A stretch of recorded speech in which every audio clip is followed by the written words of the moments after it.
രണ്ടാം പിണറായി സർക്കാർ അധികാരത്തിനു കയറിയ ശേഷവും കൂടുതലും അഴിമതികളാണ് നടന്നുകൊണ്ടിരിക്കുന്നത്. മുഖ്യമന്ത്രി പിണറായി വിജയനും മകൾ ടി വീണയും ഇടതുപക്ഷ ജനാധിപത്യത്തിൽ നിന്ന് അനധികൃതമായി നേട്ടമുണ്ടാക്കിയെന്ന തരത്തിലുള്ള ആരോപണങ്ങളും നിരവധി ഉയർന്നു വന്നിട്ടുള്ളതാണ്. തനിക്കും മകൾക്കുമെതിരെയുള്ള അതിഗുരുതരമായ അഴിമതി ആരോപണങ്ങളോട് മുഖ്യമന്ത്രി പിണറായി വിജയൻ പ്രതികരിക്കാത്തത് സംശയം ബലപ്പെടുത്തിയിരിക്കുകയാണ്. മുഖ്യമന്ത്രി ഇക്കാര്യത്തിൽ പുലർത്തുന്ന മൗനം ആരോപണം ശരിവെക്കുന്നതിന് തുല്യമാണ്. ഭരണ സ്വാധീനം ഉപയോഗിച്ച് അഴിമതി നടത്തിയിരിക്കുന്നുവെന്നാണ് വ്യക്തമായിരിക്കുന്നത്.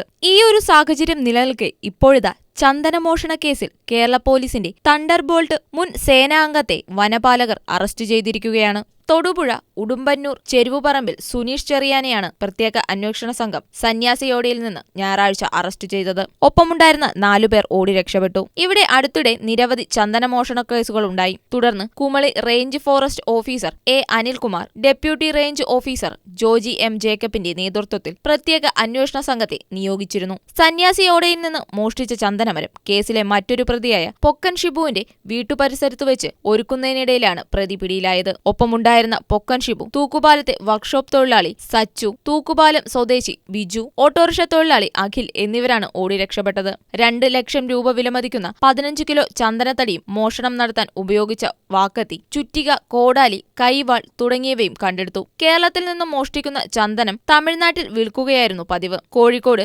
വെള്ളിമാടുകുന്നിൽ പോലീസിന്റെ തണ്ടർബോൾട്ട് അംഗമായിരുന്നു സുനീഷ്. സുനീഷിന്റെ പേരിൽ ചന്ദനമോഷണം, അബ്കാരി കേസുകൾ തുടങ്ങിയവ ഉണ്ടെന്ന് വനം വകുപ്പിന്റെ ഉദ്യോഗസ്ഥർ പറഞ്ഞു. സ്വകാര്യ പട്ടയഭൂമികളിലെ ചന്ദനമരങ്ങളാണ് സംഘം കടത്തിയിരുന്നത്. പ്രതിയെ കോടതി റിമാൻഡ് ചെയ്തു. അന്വേഷണ സംഘത്തിൽ ഉദ്യോഗസ്ഥരായ P S Nishad, Arun Joy, E S Shaiju, P S Jobin, V K Manchesh, P S Badusha, Prince John, P D Vinod തുടങ്ങിയവരും ഉണ്ടായിരുന്നു.